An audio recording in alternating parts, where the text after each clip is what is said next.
यहाँ सब सेम है, ये अपना गेम है। यह इस साल ड्रीम 11 का title song. Dream 11 IPL sponsors, arguably India का सबसे बड़ा फैंटेसी स्पोर्ट्स गेमिंग प्लेटफॉर्म। पर ये इस बिजनेस में अकेले नहीं है। स्पेशली 2020 आईपीएल के वक्त गुच्छे में ऐसे online fantasy sports gaming platforms उभर के आए हैं, जैसे कि माई 11 सर्कल, गेम इजी वगैरह वगैरह। कुछ 60 ऐसे ऑनलाइन स्पोर्ट्स गेमिंग प्लेटफॉर्म फिलहाल इंडिया में ऑपरेट कर रही है and the number is only going to increase. अब यहाँ पे ये सवाल दिमाग में आता है कि इंडिया में तो स्पोर्ट्स बेटिंग अलाउड नहीं है, तो ये जो ऑनलाइन स्पोर्ट्स प्लेटफॉर्म्स है, फैंटेसी स्पोर्ट्स प्लेटफॉर्म है, ये कैसे ऑपरेट कर रही है?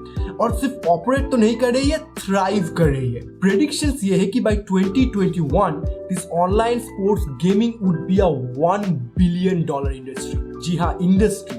अभी ये एक प्रॉपर इंडस्ट्री बन चुका है। इनका खुद का एक फेडरेशन भी है, federation of Indian fantasy sport, जो कि एक नॉन गवर्नमेंटल और ऑटोनोमस बॉडी है जो इन प्लेटफॉर्म्स को रेगुलेट करती है। तो आइए दोस्तों देखते हैं कि कानून के किस प्रोविजन को इस्तेमाल करके ये अपैरेंटली बेटिंग जैसे दिखने वाले गेम इंडिया में ऑपरेट कर रही है, और ये भी देखते हैं कि इन गेम्स की वजह से जो एक्चुअल गेम्स जिनके ऊपर ये बेस्ड है, उनके स्वच्छता के ऊपर कोई प्रभाव पड़ता है या नहीं।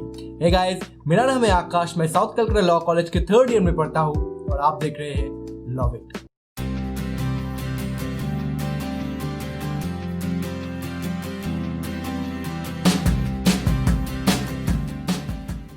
तो इन फैंटेसी स्पोर्ट्स लीग का लीगल होना या ना होना बेसिकली डिपेंड करता है इस बात के ऊपर कि ये बेटिंग यानी कि गैम्बलिंग है या नहीं। तो आप ये कैसे डिसाइड करेंगे कि ये गैम्बलिंग है और ये नहीं?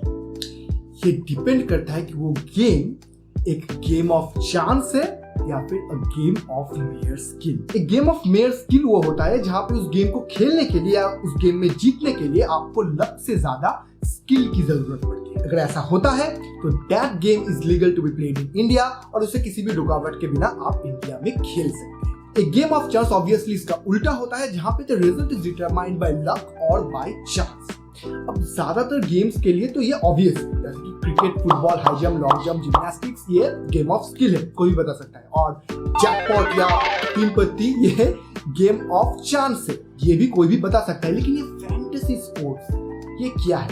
यहाँ पे ये जो बाउंड्री लाइंस है ना गेम ऑफ मेयर स्किल और गेम ऑफ चांस के बीच में, ये थोड़ा धुंधला हो जाता है। तो मैं काम करता हूँ, मैं आपको इन गेम्स को खेलने का प्रोसीजर बताता हूँ और आप डिसाइड कीजिए ये गेम ऑफ चांस है या गेम ऑफ मेयर स्किल, और उसके बाद कोर्ट्स ने क्या डिसाइड किया उसमें तो हम जाएंगे।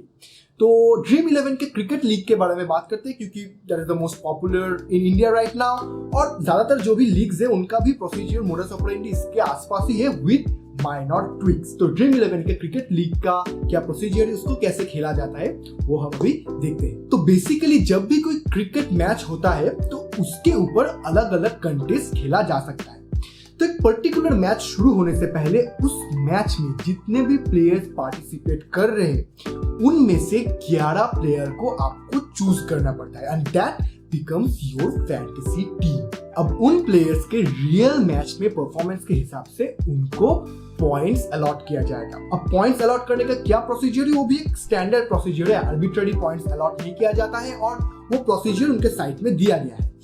अब किसी भी ड्रीम 11 प्लेयर के फैंटेसी टीम में जितने भी प्लेयर्स थे उन सबको जो पॉइंट अलॉट किया गया उसका सम टोटल, अब जिसका सबसे ज्यादा आएगा he will be the winner of that particular contest, और बाकी प्लेयर्स का भी, ड्रीम 11 प्लेयर्स का भी उसी हिसाब से रैंकिंग आएगा। अब हर एक कंटेस्ट में पार्टिसिपेट करने के लिए पहले आपको एक एंट्री फी देना पड़ता है which contributes towards making the prize pool। मतलब कि जो विनर्स होगा या फिर जितने लोगों को प्राइज दिया जाएगा, वो जो प्राइज दिया जाएगा वो उस पूल से ही आएगा। और एक पर्टिकुलर कंटेस्ट में कितने लोगों को प्राइज दिया जाएगा वो भी उस कंटेस्ट के शुरुआत में टर्म्स एंड कंडीशंस में बताया जाता है।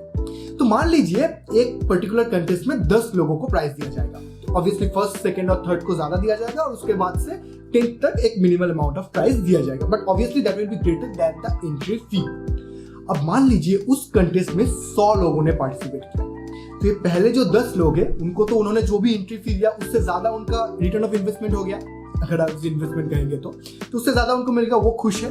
लेकिन बाकी जो 90 लोग हैं उन्होंने भी एंट्री फी दिया लेकिन अब उन्हें कोई रिटर्न ऑफ इन्वेस्टमेंट नहीं मिल रहा है, और इस तरह से ऐसे कंटेस्ट में लोग अपना पैसा हार जाते हैं। तो बेसिकली ये है मोटा मोटा कि कैसे ये प्लेटफॉर्म्स ऑपरेट करती है। क्या लगता है आपको, क्या है ये गेम ऑफ मेयर स्किल या फिर गेम ऑफ चांस? चलिए देखते हैं कोर्ट्स को क्या लगता है कि because that matters at the end of the day. तो दो केसेस है यहाँ पे जिनको एक साथ ड्रीम 11 केसेस बोला जाता है, जो एक फाइट किया गया था Punjab and Haryana high court में 2017 में और दूसरा मुंबई हाई कोर्ट में 2019 में। तो पहले श्री वरुण ग्रोवर के केस के बारे में बात करते हैं क्योंकि वही पहले हुआ था 2017 में। उसके बाद 2019 में गुरदीप सिंह सच्चर के केस में बस उसी राय को अपहेल्ड या फिर मान्यता दिया गया था, उसमें कुछ खास नया नहीं हुआ था। तो पहले इसके बारे में बात करते हैं। और जी हाँ, मैंने एक ही वीडियो में फिर से शर्ट बदल लिया है क्योंकि अगर बॉलीवुड अपने गानों में ऐसा कर सकता है तो मैं क्यों नहीं। एंड ऑल्सो कॉन्ट्रास्ट, बट वो मेन रीजन नहीं है, मेन रीजन बॉलीवुड का गाना है, वही से मैंने इंस्पिरेशन लिया है। Anyways, story time. तो मिस्टर गंबर एक एडवोकेट थे जिन्होंने ड्रीम 11 में 50,000 रुपए देके अपना एक अकाउंट बनाया था to participate in the various fantasy games orchestrated by Dream 11। तो एक आयरलैंड वर्सेस अफगानिस्तान के मैच से पहले उन्होंने अपना फैंटेसी टीम बनाया और उसको लेके उस मैच के ऊपर जो अलग अलग कॉन्टेस्ट थे वहां पे पार्टिसिपेट किया। और इन कॉन्टेस्ट के जो एंट्री फी है उसमें उन्होंने 23,000 रुपए इन टोटल सारे को मिला के जमा किया। जब मैच का रिजल्ट आया, मैच जब खत्म हुआ तब पता चला कि पूरा पैसा वो हार चुके थे, उनके पास अब कुछ बाकी नहीं था, पूरा 23,000 रुपए जो था वो डूब गया। He lost in all of the contest he participated. फिर मिस्टर गंबर पीछे हटने वालों में से बिल्कुल नहीं थे। तो अगले ही दिन उन्होंने मैनचेस्टर सिटी और मिडलस्ब्रो के बीच में एक फुटबॉल मैच हो रहा था, वहां पे फिर से फैंटेसी टीम बना के उस मैच को लेके अलग अलग कंट्रीज में पार्टिसिपेट किया और उसमें उन्होंने बाकी जो 26,000 रुपए उनके अकाउंट में था पूरा लगा दिया। लेकिन एज यूजुअल जब मैच का रिजल्ट आया तो पता चला कि वो पूरा पैसा हार चुके हैं। 50,000 रुपए का अकाउंट 2 ही दिन के अंदर खाली दिख रहा था। मजे की बात यह है कि इसके बाद जाके सर जी को रियलाइजेशन हुआ कि यार ये तो गैम्बलिंग है, इसमें कोई स्किल नहीं लग रहा है और ऐसे गैम्बलिंग तो पब्लिक गैम्बलिंग एक्ट के तहत प्रोहिबिटेड है इंडिया में। तो फिर ये लोग कैसे ऑपरेट कर रही है, कुछ करना चाहिए इसके बारे में। और कुछ करने की चाह में उन्होंने जाके पंजाब और हरियाणा कोर्ट में केस कर दिया ड्रीम 11 के खिलाफ कि ये लोग पब्लिक गैम्बलिंग कर रहे हैं और इनको इनवैलिडेट घोषित करना चाहिए। अब ड्रीम 11 ने क्या किया, उनका काम था कोर्ट में ये प्रूव करना कि dream 11 is a game of skill. और इसे प्रूव करने के लिए उन्होंने कोर्ट में कुछ ऐसे पॉइंट्स रखे जिनको फाइनली कोर्ट ने मान लिया और कहा कि yes, dream 11 is a game of mayor skill and not a game of chance. अब ये पॉइंट्स क्या थे ये मैं आपको अभी बताऊंगा और आप देखिए आपको क्या लगता है कि ये गेम ऑफ मेयर स्किल है या गेम ऑफ चांस। तो फर्स्ट उन्होंने कहा कि देखिए हम एक रजिस्टर्ड कंपनी है, गवर्नमेंट ऑफ इंडिया ने हमें रजिस्ट्रेशन देके रखा है, पैन नंबर देके रखा है, हम रेगुलर टैक्स पे करते हैं। अगर हमारे बिजनेस मॉडल में कोई गड़बड़ होता तो गवर्नमेंट हमें अलाउ करता क्या, ये उनका पहला पॉइंट था। सेकेंडली उन्होंने कहा कि ये जो गेम है इसको खेलने के लिए कंसिडरेबल अमाउंट ऑफ स्किल और नॉलेज की जरूरत पड़ती है और शेयर लक से आप कंसिस्टेंटली अच्छी टीम बना ही नहीं सकते, शेयर लक से आप ये कंपटीशन या ये गेम कॉन्क्वेर कर ही नहीं सकते, जीत ही नहीं सकते। क्योंकि यहाँ पे टीम बनाने के लिए, ड्रीम 11 के अंदर टीम बनाने के लिए आपको हर एक प्लेयर का रिलेटिव वर्थ सारे अवेलेबल प्लेयर्स के रिलेटिव वर्थ से कंपेयर करके डिसाइड करना पड़ता है कि आप उसे अपने टीम में रखेंगे या नहीं रखेंगे। अब ये रिलेटिव वर्थ डिसाइड करने के लिए आपको वो वेन्यू जहां पे मैच हो रहा है, प्लेइंग कंडीशंस, इन सब के बारे में और उस पर्टिकुलर प्लेयर के जिनको आप टीम में रखेंगे या नहीं रखेंगे ये डिसाइड कर रहे हैं, उनका जो स्किल सेट है उसके बारे में एक्सटेंसिव नॉलेज रखना जरूरी है और तब जाके आप ये ठीक से डिसाइड कर पाएंगे कि उस प्लेयर को इस मैच में टीम पे रखना सही होगा या फिर गलत होगा। तो ये कंसिडरेबल अमाउंट ऑफ स्किल और नॉलेज की जरूरत ड्रीम 11 की फैंटेसी टीम बनाने के वक्त जरूरी पड़ता है। उनका ये भी कहना था कि जब आप एक फैंटेसी टीम बना रहे हैं किसी रियल वर्ल्ड मैच के ऊपर बेस करके, तब एक रियल वर्ल्ड टीम से 7 से ज्यादा प्लेयर्स आप अपने टीम में ले ही नहीं सकते।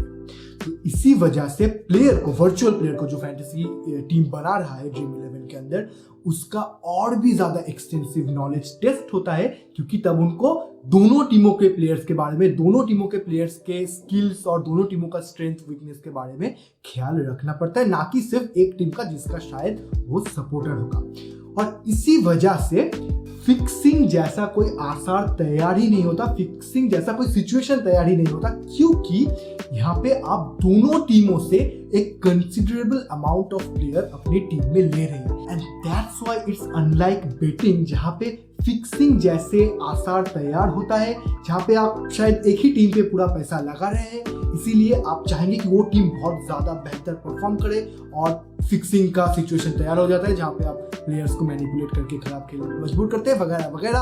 पर क्योंकि यहाँ पे दोनों टीमों से कंसिडरेबल अमाउंट ऑफ प्लेयर लिया जा रहा है, तो फिक्सिंग का कोई चांस भी यहाँ पे तैयार नहीं होता। तो ड्रीम 11 ये रिस्क भी रियल स्पोर्ट्स के ऊपर इम्पोज नहीं करता है। ये भी एक उन्होंने कहा कि ड्रीम 11 में आप ब्लाइंडली एक कंटेस्ट में खेल रहे बेस्ट प्लेयर्स को अपने टीम में नहीं ले सकते। जैसे कि रियल वर्ल्ड में किसी टीम बनाने के लिए होता है, वैसे ही फैंटेसी प्लेयर को, वर्चुअल प्लेयर को एक फैंटेसी पॉइंट एलोकेट किया जाता है, certain amount of fantasy point allocate किया जाता है। हर एक कंटेस्ट में कितना फैंटेसी पॉइंट एक प्लेयर को एलोकेट किया जाएगा वो कांस्टेंट होता है, और हर एक रियल वर्ल्ड प्लेयर को, मतलब जिनको टीम में आप लेंगे, जो एक्चुअली फील्ड में खेल रहे हैं, उनको एक पॉइंट स्कोर एलोकेट किया जाता है based on his her calibre, कि वो कितना अच्छा प्लेयर है, तो उसके बेसिस पे उनका भी एक पॉइंट होता है और आप उन्हें उस पॉइंट स्कोर के अगेंस्ट में अपने टीम में लेते हैं। मतलब उनका जितना पॉइंट स्कोर होगा, जब आप उन्हें टीम पे लेंगे, आपका फैंटेसी पॉइंट उतना कम हो जाएगा। तो क्योंकि एक कंटेस्ट में जितने भी वर्चुअल प्लेयर्स है, सबके पास एक equal number of fantasy point होता है, तो आप blindly, you can't just take all the hot shot players playing in that particular match. You have to be meticulous in that calculation कि आपके पास कितना पैसा है, कितना फैंटेसी स्कोर है। आप इसको रियल वर्ल्ड करेंसी से कंपेयर कर सकते हैं। बेसिकली रियल वर्ल्ड करेंसी का ही एक एनालॉजी है ये, तो वो आपको कैलकुलेट करना पड़ता है कितना आपके पास है, कितना आप प्लेयर्स पे स्पेंड कर सकते हैं, किसको आप ले सकते हैं, और ये सब कैलकुलेट करके तब आप किसी प्लेयर को अपनी टीम में ले सकते हैं। ब्लाइंडली सारे जो बेस्ट प्लेयर्स खेल रहे हैं उस मैच में, उनको आप नहीं ले सकते। फर्दर मोर, गेम में एक प्लेयर को आपको कैप्टन और एक को वाइस कैप्टन सिलेक्ट करना पड़ता है। कैप्टन के टोटल एक्यूमुलेटेड पॉइंट्स दुगना करके गिना जाता है और वाइस कैप्टन का 1.5 गुना करके। तो ये भी एक क्रूशियल पार्ट है इस गेम पे सक्सेस पाने का, कि आप किसको कैप्टन और किसको वाइस कैप्टन चूज करेंगे, क्योंकि वो पॉइंट उतना वैरी हो जाता है कि किसको आप सिलेक्ट करते हैं उसके ऊपर। तो उसके लिए भी आपको प्लेयर्स के बारे में, वेन्यू के बारे में, हिस्ट्री के बारे में, उस वेन्यू का हिस्ट्री, वहाँ पे किसी पर्टिकुलर प्लेयर का रिकॉर्ड के बारे में, वेदर कंडीशंस वगैरह के बारे में एक बहुत क्लियर और एक्सटेंसिव नॉलेज होना जरूरी है, और तब जाके आप ये ठीक से डिसाइड कर पाएंगे कि उस वेन्यू पे किसको कैप्टन, किसको वाइस कैप्टन ये बनाना चाहिए। और लास्ट एक पॉइंट उन्होंने ये दिया कि ड्रीम 11 एक स्किल बेस्ड गेम है। इसके रिकॉग्निशन में हमने एक फ्री टू प्ले वेरिएंट यहाँ पे ऐड करके रखा है, और प्लेयर्स को हम इनकरेज करते हैं कि एक्चुअल गेम खेलने से पहले, पैसा इन्वेस्ट करने से पहले आप ये गेम खेलिए और अपना स्किल बढ़ाइए। तो बेसिकली पॉइंट उनका ये है कि अगर ये स्किल बेस्ड गेम ना होता तो हम क्यों ये फ्री टू प्ले वेरिएंट बनाते और प्लेयर्स को उसे खेलने के लिए इनकरेज करते। हम ये इसीलिए करते हैं क्योंकि हम चाहते हैं कि वो गेम खेले, वो फ्री टू प्ले वेरिएंट खेले और वहाँ पे गेम के रूल से एक्वेंटेड हो, अपना स्किल बढ़ाए और फिर आके एक्चुअल गेम खेले जहाँ पे वो अच्छा परफॉर्म कर पाएंगे।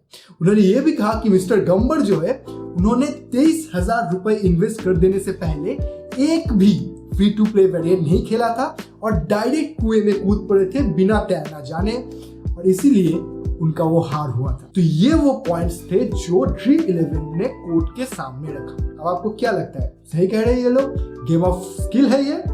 देखते हैं कि कोर्ट्स को क्या लगा था।